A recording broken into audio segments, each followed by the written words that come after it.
20대 국회 첫 정기국회가 원내 교섭단체 대표들의 연설을 시작으로 본격적인 일정에 들어갔습니다.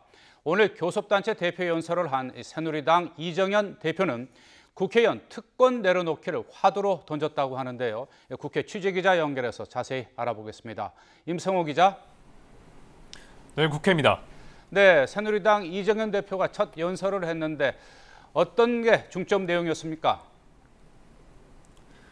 네, 새누리당 이정현 대표는 오늘 오전 교섭단체 대표 연설에서 정치개혁을 화두로 던졌습니다. 그동안 논란이 됐던 이른바 정치인 갑질을 자성하면서 국회의원 특권 내려놓기의 필요성을 강조했습니다.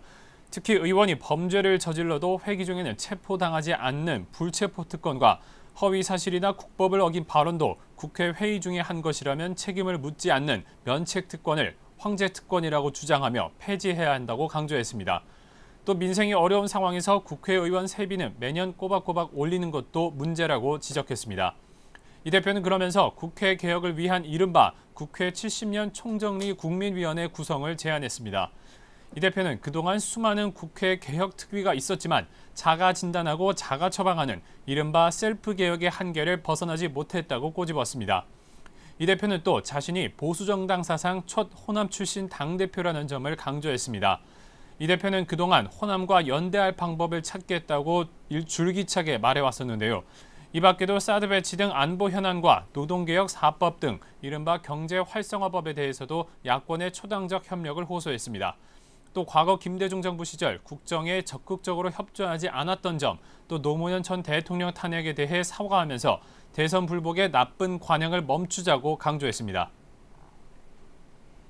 내일도 교섭단체 대표 연설이 예정돼 있죠? 네, 그렇습니다. 내일은 더불어민주당의 추미애 대표가 교섭단체 대표 연설에 나섭니다. 또 모레는 국민의당 박지원 비상대책위원장이 교섭단체 대표 연설을 마무리합니다. 이렇게 3당 교섭단체 대표들의 연설로 정기국회도 본격적인 막을 올리게 됩니다. 하지만 당장 여야의 견해차가 큰 현안이 산적해 있습니다. 가장 큰 쟁점은 역시 우병우 청와대 민정수석입니다. 야당은 검찰 수사를 받는 중인 우 수석에 대해서 강공을 예고하고 있고 여당은 이를 관망하며 청와대에 대한 지지를 우회적으로 드러낼 것으로 보입니다. 또 오는 8일부터 이틀 동안 예정된 조선업 부실 규명 청문회에서는 조선업 부실에 대한 정부와 국책은행의 구조조정 자금 지원을 놓고 여야의 격돌이 예상됩니다. 이와 함께 새누리당이 추진하는 노동개혁과 서비스산업 발전법 등 경제활성화법에 대해서 야당이 반발하고 있어서 각종 현안을 놓고 정기국회에서 여야가 치열한 맞대결을 벌일 전망입니다. 지금까지 국회에서 YTN 임성호입니다.